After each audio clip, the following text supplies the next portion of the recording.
Hey creative souls, thank you so much for tuning in. I'm really happy that you're here. My name is Johnny. I'm a published fiction writer and a retired adjunct writing professor. For 2 decades, I helped college students get their words on the page. Now I help people write books, and I teach fiction writing and screenwriting to adults in custody. I call myself a word witch, and if you want to know more about what I mean by that, check out my video called On Being a Word Witch. I believe I'm on this earth to heal the world through story, whether it's the stories that I write and tell or the ones that I help you write and tell. I'm new here on YouTube, so anything you can do to help me grow my channel, I would sincerely appreciate it from the bottom of my heart. So that means liking, sharing, subscribing, because obviously if I can grow my channel, then I can do more in my quest to heal the world through stories. Because as I always say, stories can heal the world, so let's do it together. Today I wanted to talk about the idea of myths about writing. There are so many out there. I meet so many people who say, oh, I really want to write a novel, but I can't because blah, blah, blah. And it really breaks my heart when I hear that, because there are so many myths that surround this idea of what it means to be a writer or what it takes to write a novel. So I want to share some of those with you. This will be a 2-part video, and I'll try to get the second half up as soon as I can after this one. But I have 14 total, and so I'm going to do these in 2 videos of 7. So if you catch one and not the other, be sure to look for it, okay? So, myth number 1. To write, a writer must be inspired. No, no, and no. I have a quote that I want to read you from William Somerset Maugham, and he said, I write only when inspiration strikes. Fortunately, it strikes every morning at 9 o'clock sharp, right? So what is he saying? He's saying that that's when he starts writing or started writing every day. And that's when inspiration hit. Well, did he mean it literally? He was being, I think, semi-sarcastic, but then also kind of talking about this reality that inspiration is not a thing that sparkles down from above and filters through us and then, magically allows us to write. Inspiration comes after we sit down to write. It's after we get our fingers moving and get the story moving and the characters coming alive. That's when inspiration comes. And this isn't to say that we might not be inspired sometimes and that will help our writing for sure, but we really can't count on that. We can't count on being inspired to write because it just won't happen. And not to be morbid, but we'll die without having accomplished what we want to do. So if you believe that writing requires inspiration first, please start working on changing that mindset, because it will only get in your way. And it's a lie. It's not the truth. I really also think that inspiration for writing, if we want to call it that, or influence or whatever, comes from just living a life, right? That's where the valuable fodder comes from that we will use in our fiction to get the writing done. That's what might influence us to start a story, is something that we've seen, something that we heard. And sometimes I have found if I'm having some kind of creative or story problem that I can't unlock, if I just take a break, go out and live my life, I see something that jogs my mind and helps me think of my own writing problem in a different way, and so then I can go back home and work some more. I like to think of living a life for a writer as compost. And so if you think about that really dark, rich compost that you mix in with the soil so that your garden can grow better, to me, that's what living is for writers. It's the fodder that comes from living. It's the compost in which we can grow our creativity to allow our stories and our characters to evolve and become real things that we can put on paper and get out into the world, right? But honestly, if writers waited for inspiration to strike, they would never get anything done. And like I said, unfortunately, leave this realm without doing what they really wanted to do. So really, if we go back to Mom's quote that I read in the beginning, it really is about putting our butts in the chair, opening the laptop, pulling out the pad of paper and the writing utensil, and getting going, instead of staring at the walls and wanting the answer to come to us. The answer only comes if your butt hits the chair, you pull together what you need to get going, and then you get going. It's not inspiration. It's about determination, dedication, and devotion to your characters and to telling their stories with integrity and honesty. And of course, it's about your determination, dedication, and devotion to yourself and your writing practice. Myth number 2, writers must lock themselves away. One of my early writing teachers, Ralph Salisbury, he always said to us, life is short, art is long. And although we never broke it down, we all knew what he meant, and that is that we must live our lives. And so this ties in to number one, the myth about inspiration. Our art will be there for us always. It's always waiting. We have to be willing to embrace it and give it the time and attention it deserves. But we don't need to lock ourselves away. We don't need to be hermits. We don't need to live in isolation. And so we really do need to get out and live life. That is part of being a writer, is living and observing life and people and the human condition. It really is about making sure that we don't get completely lost only in our writing, because then we lose touch with humanity and the human condition. Even as maddening as I find humanity and as difficult as time as I have of being out in the world around people, I know that I need to get out there and do it, partly for my writing, right? And I think that's true for all of us. So it's true that writers do need space. They need temporal space, they need time space, they need spatial space. So they need the time to write, they need a space to do it in. And so writing does at times mean locking ourselves away. But like I've been saying, like, we can't write in a vacuum. And I think that's what my past writing professor was meaning, is we cannot write in a vacuum. It's through living our lives that we find meaning in being humans, or at least strive to in our writing. That's what I think a lot of writers are doing when they write, is making meaning of life, whether it's their lives or other people's lives. Just this whole human condition feels like an experiment that we are all in. It's finding meaning in the small things, sometimes seemingly mundane things, the quiet things. So I'll give you some examples. Had I not been out living my life in a coffee shop, probably writing, in fact, but I was out. I once saw in a coffee shop, and this was years ago, and it has stayed with me, and I've never written about it. Why, I don't know. But I saw an elderly couple sitting together, and she clearly couldn't do this for herself. And so her husband, oh, it chokes me up when I think about it, was feeding her ice cream. And it was one of the sweetest things. And so as a writer, like, immediately I start thinking of just the love and devotion and how many years that was built from them being together. And the sweetest thing to feed someone something like ice cream who can't feed themselves, right? There's a story in there. I think I need to write it. And then recently, every Thursday, I hop on a bus. First I get on a streetcar, then I transfer to a bus, and I go to the prison outside of the city where I live. And I teach adults in custody how to write stories. And we either are working on fiction or screenwriting. One of the very kind bus drivers, when I come out of the prison, he's sitting out there waiting, and I have about 15 or so minutes to wait before I can get on the bus. The other bus drivers don't let me do this. He lets me get on because he knows it's cold now. So he lets me get on the bus and sit on the warm bus. And for the first time this past week, we had a conversation, and we talked about a lot of things in those 15 minutes. And what I learned from him is that he's exhausted from being a bus driver. This is not where he thought his life would end up. And I echoed the same thing. And then he also told me about his younger sister, who is a thalidomide baby. And so immediately from that exchange, I can start writing a story, and not about him, but I can take those pieces of information and just the essence of him that I gathered from talking to him, and I can start writing a story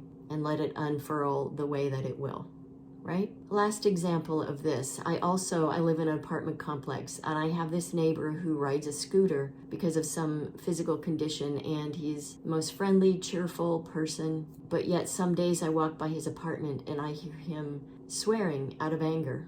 And I've heard it often enough that it tells me there's another story going on there. And so the person that I see outside the apartment and the person I hear from the apartment as I pass by sound very different. So there's a story there, right? So if you don't already, start to notice strangers when you go out, and, don't be weird about it. Don't stare at people. But it's very easy to be stealth. And oftentimes we writers, we don't have to even try. We just pick up on things because many of us, most of us, I don't know, are highly empathic, and which is why we go to the page or the screen to kind of unload everything that we soak in. But I would say really start to notice, like just get little glimpses of people, maybe their mannerism, their gesture and expression, and let your imagination then take that somewhere else and do something with it. And I would also say, think about all of your senses. Think about your sense of smell. Like every morning I light a rosemary smudge stick that I've made. I burn that and I smudge different parts of my apartment, and then I stick it in a plant and let it go until it stops on its own. It fills my apartment with this lovely smell, and it makes me very happy. And it also protects me. If you don't know, side note, rosemary is a great protection herb to have around. So I do that every morning. Conversely, I live across the river from the industrial part of the city where I live, and there's certain times of the year, I don't know what it is, what they're doing. It smells like burned rubber, burned chemicals, and that smell wafts across the river and into my apartment, even if I have the window shut. So not a pleasant smell, but it could be a trigger for a story. And then, funnily enough, the smell of my cat's head is one of my favorite smells, and I just adore her. And so when I think about that, that alone could trigger ideas for a story for me that may have nothing to do with a cat, right? We can take one small thing and let our imaginations go. Last smell that I want to mention is I have created this gluten-free, yeast-free bread so that I can eat bread because I have a ton of dietary restrictions. And when that is baking, it just kind of fills me with joy. It's one of the most calming, comforting smells that there is. That could also be a trigger for a story. Think of all your senses, right? Think of your sense of touch. Like I have a blue velvet couch that I absolutely adore, and I just love the feel of it. And so we can start with these little things, and they can be, in our homes, they can be outside our homes, but all of it put together is what we need to feed our writing. And so we cannot, to get back to the myth, we cannot always be locked away. We have to be out in the world, experiencing things, seeing people interact, and interacting ourselves. That's where ideas and our influences come from. So our lives are full of small and seemingly mundane occurrences and events and people and places and things that we can use to fuel our writing, and then go lock ourselves away and do it. Myth number 3, writers must write every day. I tried to find a really good quote about this particular facet of writing, about writing routine and what it ought to look like, but I came up empty-handed. I did read a lot about, in trying to find a quote, about the habits of famous writers and how they made it all happen before they became famous and still do, for those who are still alive. But as you might guess or probably already know, it really varies from person to person. It has to do with so many things.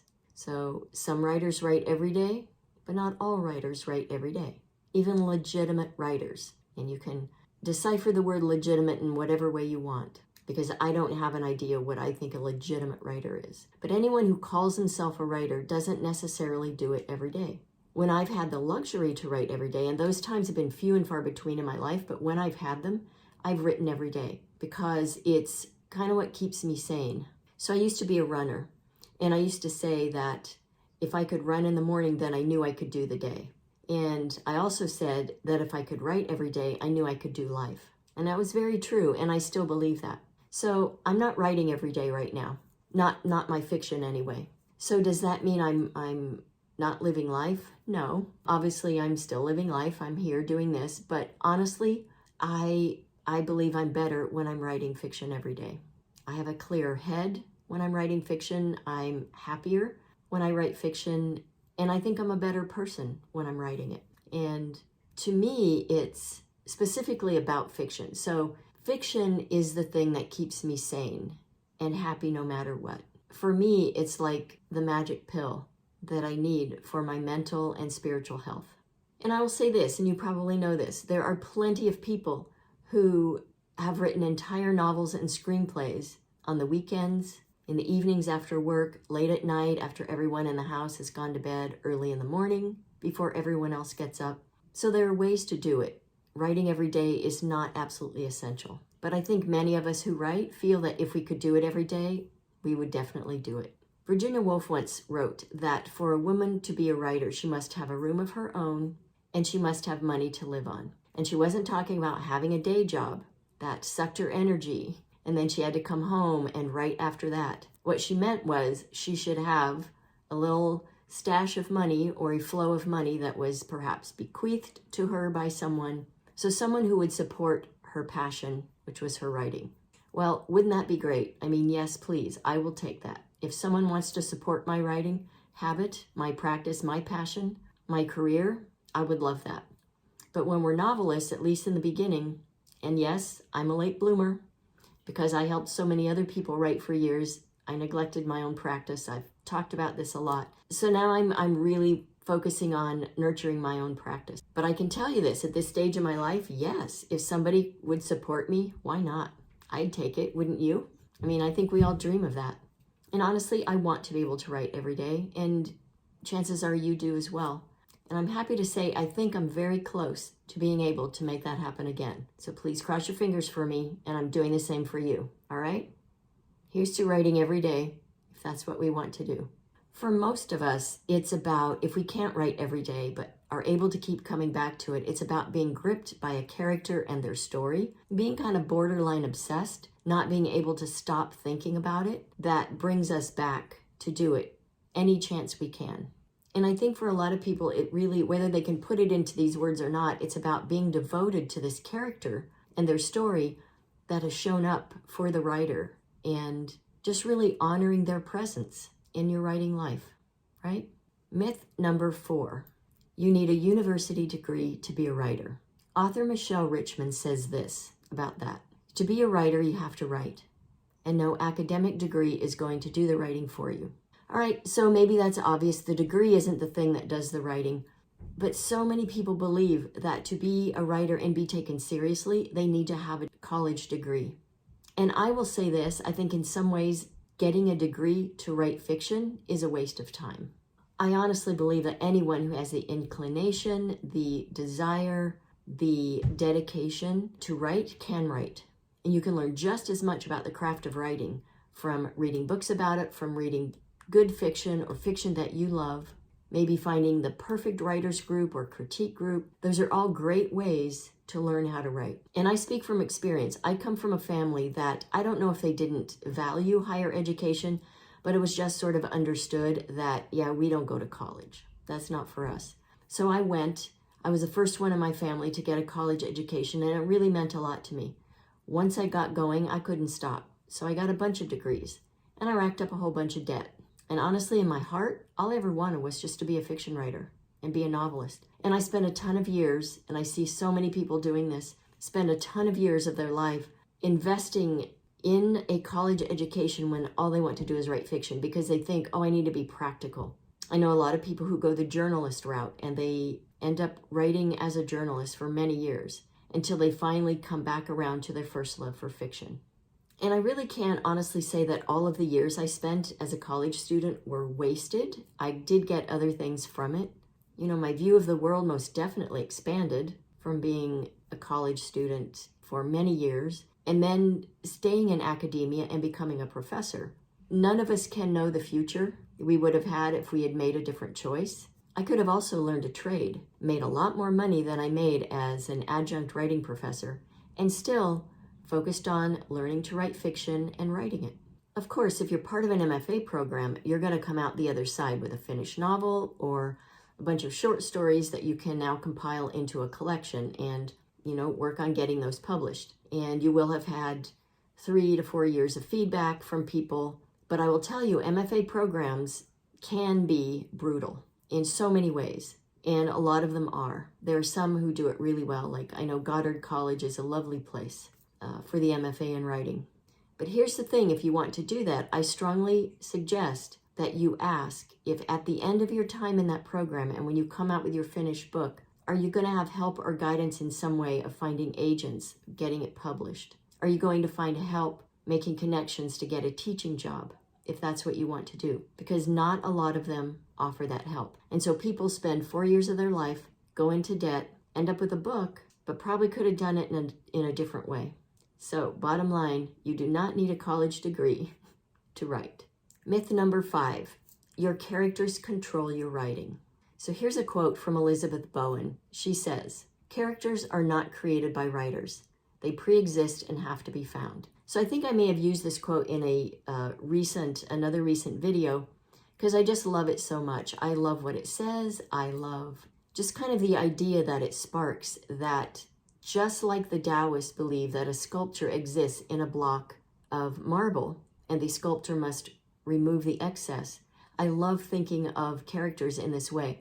I think our characters all live inside us, or we meet them in life, and sometimes vice versa. I don't know about you, but I have written characters and then met them. And it's a very freaky thing, but it's also kind of exciting.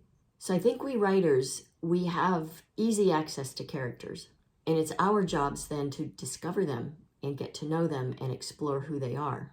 And I know that you have probably heard me go on and on about how it's always character first, always, always, always, because without the character, there would be no story, right?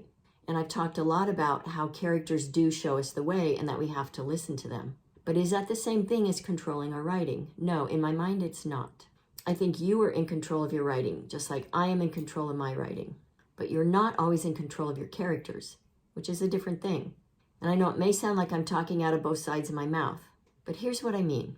Allow your characters to tell you who they are, in their hearts, in their minds, in their souls, and really, really listen to them. Understand what they want and why.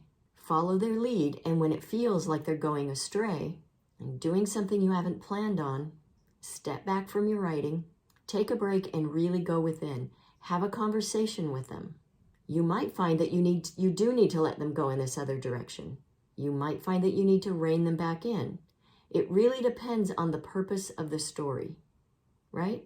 I think of writing fiction as a collaboration, and I'm not just thinking about the writer, the editor, the agent, the publisher. Those are all definitely collaborative aspects of writing. But I also think writing fictional characters is also a collaboration. We work together with them. And writing fiction really allows us to practice that give and take that we have to do all the time in relationships with humans. So we want to do that same thing with our characters. I sometimes think of writing a character story the way I think about raising a child. Your job as a parent is not to be in control of the child, but to guide the child, to do your best to discover who they are, not like a little pile of clay that you get to shape. They come in as a person. And so our job as parents is to observe, take note of who they are, who's developing in front of us, really listen to them, to their wants and needs, and I think be respectful of those so that we can best get them to adulthood so they can, at the very least, live a functional life and hopefully have a lot of happiness along the way.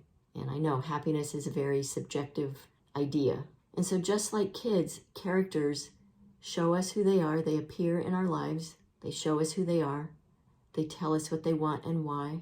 And then we provide the guideposts to help them keep moving forward. So that's how I view working with characters. They don't control our writing, and we don't control them. Myth number 6. Good writers always succeed. That's an interesting one. And it's loaded with all sorts of messages, right? So it means it's a way for people to tell themselves that, well, I haven't succeeded, so I must not be very good. Absolutely not true. Succeeding in the writing world, whatever that means to you, and being a good writer don't go hand in hand. Ray Bradbury once said, you only fail if you stop writing. So I guess it depends on our own individual ideas about what success as a writer means. So if for you it means maintaining a healthy writing practice and you do that, then you're a success. If it means getting published and then having your novel optioned for a film, again, yes, please. I'd like that. I think a lot of writers would like that. But if that doesn't happen for us, that doesn't mean that we're not good writers, because so many things come into play in those scenarios, right? And the publishing world is fickle and ever-changing. And to be honest, oftentimes publishes things that we might not consider good ourselves. There is sometimes little correlation between someone's ability to write well and their success as a writer. And like I said, not only are the tastes and the politics and the environment in the publishing world always shifting and changing, if you self-publish, then you're tasked with marketing your own book, which is a whole other skill set that you have to learn and be really good at it to market a book well. So that alone, if you were to go that route and you weren't successful in getting your book out into the world, may mean that you need to learn more about marketing So like I said, I guess it comes down to what you specifically consider success when it comes to your writing practice and you as a writer.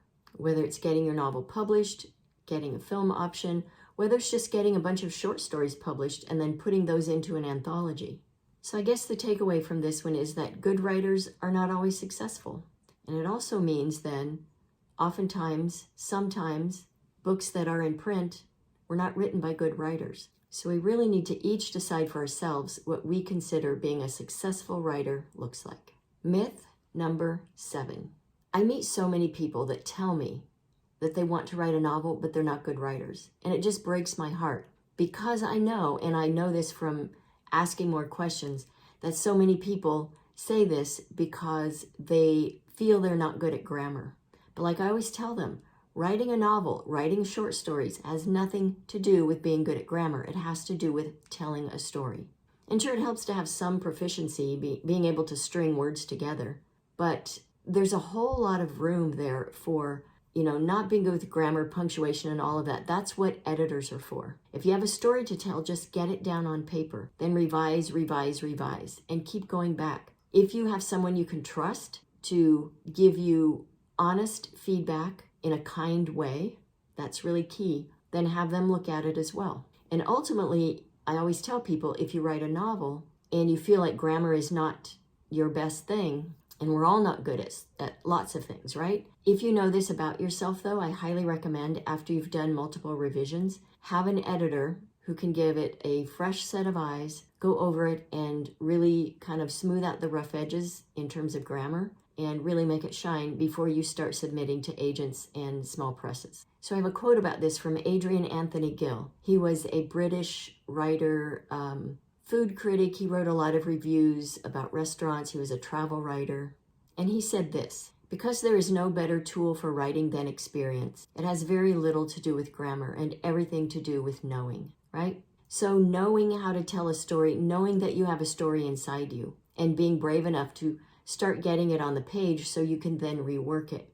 That's what will get your stories written and get your stories out there. It's not having good grammar. So just remember, good grammar and good storytelling are not mutually exclusive. If you have a story inside you, you can write a novel. Then you can find people to help you make it sparkle. All right? So those are the first 7. I'll be back as soon as I can with the next 7. I hope these helped. I would love your comments below. I'd love to know what you think about these myths and how you deal with them, because like I've said many times, writing is more about mindset than lots of other things. So let me know your take on some of these, how you deal with them if they crop up for you, or if they don't at all, why you think that is. And also, again, if you would like, share, and subscribe, I would sincerely appreciate it. It would help me grow my channel, and it's very important to me to help as many people as possible write. All right, as always, I send you mad writing mojo. Happy writing.